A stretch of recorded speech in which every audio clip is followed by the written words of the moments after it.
Point number 1 اس پر ہم بات کریں گے کہ انسان مختلف مرحلوں میں جو انر چینج آنا چاہیے اسے کیسے پیدا کرے۔ ولیم برجس اپنی کتاب مینیجنگ ٹرانزیشنز میں واضح کرتا ہے، اور وہ 2 ٹرمز پر گفتگو کرتا ہے۔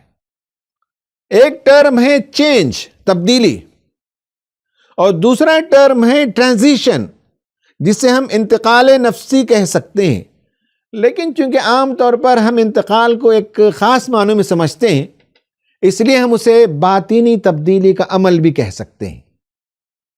دونوں ایک چیز نہیں ہیں۔ تبدیلی باہر ہوتی ہے، پالیسیاں بدلتی ہیں، ذمہ داریاں اور ریسپانسبلٹیز چینج ہوتی ہیں، عہدے بدل جاتے ہیں، ڈھانچہ اور پورا سٹرکچر بدل جاتا ہے، لیکن اصل عمل اندر چلتے رہتا ہے۔ انسان کی عادتیں، سوچ، اس کی آئیڈینٹی نئے مرحلے کے مطابق ڈھلنے لگتی ہے۔ اگر صرف نظام بدل دیا جائے اور دل و ذہن کی تیاری نہ ہو تو تبدیلی دیر پا نہیں رہتی۔ یہی کیفیت ہمیں ہجرت مدینہ میں بھی دکھائی دیتی ہے۔ مکہ کا پرانا ماحول پیچھے رہ گیا تھا، مگر مدینہ کا نیا معاشرہ ابھی مکمل طور پر ترتیب نہیں پایا تھا۔ یہ ایک نفسیاتی اور اجتماعی انتقال تھا، یعنی ٹرانزیشن تھا، ایک باطنی سفر تھا۔ یہ صرف جیوگرافیکل ری لوکیشن نہیں، جغرافیائی تبدیلی نہیں۔ اسی موقع پر قرآن نے دعا سکھائی، ربی ادخلنی مدخل صدق واخرجنی مخرج صدق۔ یا اللہ مجھے ہر نئے مرحلے میں سچائی اور وقار کے ساتھ داخل کر، اور ہر پرانے مرحلے سے عزت کے ساتھ نکال۔ گویا کامیاب تبدیلی صرف منصوبہ بندی سے نہیں بلکہ باطن کی تیاری سے ہوتی ہے۔ اسی حقیقت کو ہم اپنی روزمرہ زندگی میں بھی دیکھتے ہیں۔ مثال کے طور پر ایک خاندان برسوں سے ایک شہر میں رہتا ہے، پھر ملازمت یا کسی مجبوری سے دوسرے شہر میں منتقل ہو جاتا ہے۔ گھر، اسکول، ماحول سب فوراً بدل جاتے ہیں، مگر دل اور عادتیں فوراً نہیں بدلتے۔ نئے حالات سے ہم آہنگ ہونے میں وقت لگتا ہے۔ یہی فرق ہے چینج اور ٹرانزیشن کا۔ ظاہری تبدیلی ایک واقعہ ہے، مگر باطنی تبدیلی ایک سفر ہے۔ اگر دل اس سفر کے لیے تیار نہ ہو تو ظاہری کامیابی بھی سکون نہیں دے سکتی۔ دوسرا جو سائیکالوجیکل ایسپیکٹ ہمارے طلباء اور نوجوانوں کے لیے پیش کرنا ہے وہ یہ کہ انسان جب پاور میں آتا ہے تو اس کا استعمال کیسے کرتا ہے، ڈومینیشن کے لیے یا سروس کے لیے۔ ایک مصنف ہے ڈیوڈ میک کیلینڈ، اس نے اپنی کتاب پاور دا انر ایکسپیرینس میں طاقت کی 2 بنیادی صورتیں بیان کرتا ہے۔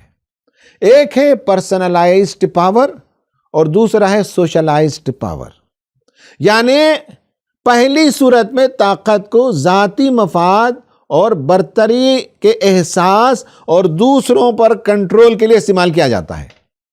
ایسے افراد اقتدار کو اپنی حیثیت اور اپنی پوزیشن اسٹیبلش کرنے کا ذریعہ سمجھتے ہیں۔ دوسروں کو وہ پرسیکیوٹ کرتے ہیں، دبا کر اپنی طاقت کا اظہار کرتے ہیں۔ ان کے لیے اقتدار خدمت نہیں بلکہ ذہنی تسکین اور خود نمائی کا ایک وسیلہ ہے۔ نارسسسٹ لوگوں کا یہی طریقہ ہوتا ہے کہ جب وہ پاور میں آتے ہیں تو ان کے لیے پاور پرسنلائزڈ پاور بن جاتی ہے، جہاں دوسروں کی ضروریات اور جذبات پس منظر میں چلے جاتے ہیں۔ اس کے برعکس سوشلائزڈ پاور وہ طاقت ہے جو اجتماعی خیر کے لیے استعمال کی جاتی ہے، رہنمائی اور دوسروں کو با اختیار کرنے کے لیے استعمال ہوتی ہے۔ میک کیلینڈ کے مطابق یہ طاقت کی اعلیٰ شکل ہے، جہاں انسان اپنے اختیار کو ذمہ داری سمجھتا ہے اور سماجی بھلائی کو ترجیح دیتا ہے۔ عملی زندگی میں بھی ہمیں یہ دونوں رویے نظر آتے ہیں. کچھ لوگ عہدوں کو ذاتی جاگیر سمجھتے ہیں، رشوت لیتے ہیں، اقربا پروری کرنے لگتے ہیں اور ظلم کے ذریعے طاقت کا غلط استعمال کرتے ہیں. جبکہ کچھ دیانتدار افسران یا آنسٹ آفیسرز ایسے ہوتے ہیں جو اپنے اختیار کو استعمال کرتے ہوئے عوام کی خدمت کرتے ہیں. ان سے جسٹس کی توقع کی جا سکتی ہے. وہ سماج کے کمزور طبقوں کی حفاظت کے لیے کمر بستہ رہتے ہیں. قرآن مجید ہمیں اسی دوسری قسم کی طاقت کی دعوت دیتا ہے. ایسی طاقت جو رحمت بن جائے، جو عدل کو قائم کرنے کے لیے استعمال کی جائے اور اجتماعی فلاح کا ذریعہ بن جائے، اور جس کے بارے میں انسان خود کو اللہ کے سامنے جواب دہ سمجھے. جو تیسرا پوائنٹ آج نوجوانوں کو سمجھنا ہے وہ یہ ہے کہ بعض انسانوں کے اندر ایک انر کرٹک بیٹھا ہوا ہوتا ہے اور وہ اصلاح کرنے نہیں دیتا. تو ہم بتائیں گے کہ سائمن ریگو اور سارا فیدر، ان دونوں آتھرز کی ایک کتاب ہے، the CBT work book for mental health. اس کتاب میں انہوں نے بتایا کہ انسان اپنے منفی خیالات کا غلام نہیں ہے. یعنی اکثر آدمی اپنے منفی خیالات کا غلام ہوتا ہے، لیکن CBT کے ذریعے وہ بتاتے ہیں کہ خیالات کی غلامی سے باہر نکل سکتے ہیں. یعنی ہم اپنے خیالات کو خود سے ری ڈیفائن کر سکتے ہیں، ری مولڈ کر سکتے ہیں، ری شیپ کر سکتے ہیں. اور جب تھاٹس، خیالات چینج ہوتے ہیں تو جذبات کے اندر تبدیلی آتی ہے، اور جیسے ایموشنز چینج ہوتے ہیں ہمارے ایکشنز بدل جاتے ہیں، ہمارا بیہیویئر بدل جاتا ہے.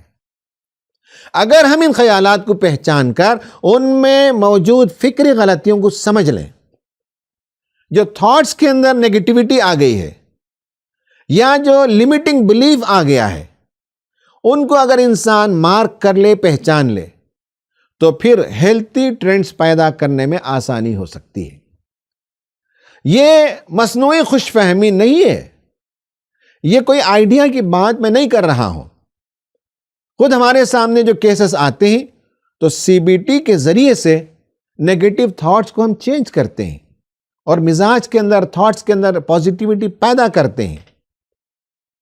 اس کے نتیجے میں ذہن غیر ضروری ری ایکشن سے آزاد ہو جاتا ہے اور انسان اپنے اقدار کے مطابق، ویلیوز کے مطابق فیصلہ کرنے لگتا ہے، جس کے نتیجے میں جو انر اینگزائٹی ہے یا جو لو سیلف کانفیڈنس ہے یا انفیریٹی کمپلیکس جو ہوتا ہے، اس سے انسان باہر نکل جاتا ہے. قرآن پہلے سے ہمیں ری فریمنگ کرنا سکھاتا ہے، نیگیٹیوٹی سے باہر آنا سکھاتا ہے. قرآن کہتا ہے لا تقنطوا من رحمت اللہ، مایوسی سے ہمیں روکتا ہے. ہمیں کہتا ہے ان اللہ یحب التوابین، اللہ تعالیٰ پلٹ کر آنے والوں کو پسند کرتا ہے اور اصلاح کی ایک امید پیدا کرتا ہے. قرآن کا طریقہ یہ ہے کہ انسان اپنی غلطی پہچانے مگر اپنی قدر نہ کھوئے، محاسبہ بھی کرے اور امید بھی رکھے. یہ کہنا کہ ہمیں بیٹھ گئے، اس کو بدل کر یہ کہیں کہ I can be a better version of myself، یہ صرف کوئی نفسیاتی مشق نہیں ہے، بلکہ خواتین و حضرات اصل تزکیہ تو یہی ہے. تزکیے کا عمل یہیں سے شروع ہوتا ہے، جہاں ہم اپنے کمزور پہلوؤں کو پہچانیں اور مثبت عمل کی طرف آگے بڑھیں. اس طرح سے قرآن ہمیں سکھاتا ہے کہ اندرونی جو نقاد ہے، انر کرٹک جو بیٹھا ہوا ہے، اسے ہم دشمن نہ سمجھیں، اس کے آگے ہم گھٹنے نہ ٹیک دیں، بلکہ اس کی آواز کو سن کر اس پوائنٹ کو اصلاح کا ذریعہ بنا لیں، تاکہ ہماری شخصیت کے اندر بیلنس پیدا ہو جائے، ہمارے اندر کانفیڈنس پیدا ہو سکے اور ہم اخلاقی ذمہ داری کے ساتھ اور مورل گروتھ کے ساتھ آگے بڑھ سکیں. آخری بات یہ ہے کہ بہت سے نوجوانوں کا ایک پرابلم یہ ہوتا ہے کہ وہ کمفرٹ زون کے اندر رہنا چاہتے ہیں اور گروتھ کی طرف وہ آگے نہیں بڑھنا چاہتے. ایڈم گرانٹ اپنی کتاب ہڈن پوٹینشیل میں اس تصور کو چیلنج کرتا ہے کہ انسان کو ہمیشہ اپنے فطری نفس کے مطابق ہی رہنا چاہیے۔ امریکہ میں کچھ طلبہ نے اینگزائٹی کی وجہ سے کلاس میں پریزنٹیشن دینے سے انکار کیا، اور بعض اساتذہ نے بھی نرمی دکھائی۔ بظاہر یہ ہمدردی ہے، لیکن اس سے یہ پیغام جاتا ہے کہ نوجوان نفسیاتی لچک نہیں رکھتے، سائیکالوجیکل فلیکسیبلٹی نہیں رکھتے، اور انہیں اپنے کمفرٹ زون سے باہر نہیں آنا ہے۔ نتیجہ یہ ہوتا ہے کہ پرسنالٹی کا ڈیولپمنٹ رک جاتا ہے۔ یہ خیال کہ جو قدرتی لگے وہی کرو اور جو مشکل ہو اسے چھوڑ دو، یہ شخصیت کا انکمپلیٹ آئیڈیالوجی ہے، یہ ادھورا نظریہ ہے۔ اگر انسان صرف آسان راستہ اختیار کرے تو وہ ہمیشہ کمفرٹ زون میں قید ہو کر رہے گا۔ ہمارے ماحول میں بھی کئی نوجوان مائک سنبھالنے یا اجتماع میں بات کرنے سے گھبراتے ہیں اور کہتے ہیں میں اس کے لیے بنا ہی نہیں ہوں۔ اگر اس سوچ کو قبول کر لیا جائے تو صلاحیت کبھی نکھر نہیں سکتی۔ حقیقت یہ ہے کہ مہارت اکثر خوف کے اس پار ہی ہوتی ہے۔ یہی بات قرآن کے بیان کردہ کل یعمل علی شاکلتہ کو سمجھنے میں مدد دیتی ہے۔ اس کا مطلب یہ نہیں کہ انسان اپنی موجودہ عادت پر جم جائے، بلکہ یہ ایک حقیقت کا بیان ہے کہ لوگ عموماً اپنے مانوس رجحانات کے مطابق عمل کرتے ہیں، مگر قرآن ہمیں وہیں رکنے نہیں دیتا۔ وہ نفس کی اصلاح کرتا ہے، تزکیے پر ابھارتا ہے، اور شاکلہ کی نئی تشکیل کی دعوت دیتا ہے، یعنی اپنی پرسنالٹی کو ری فریم کرنے کی دعوت دیتا ہے۔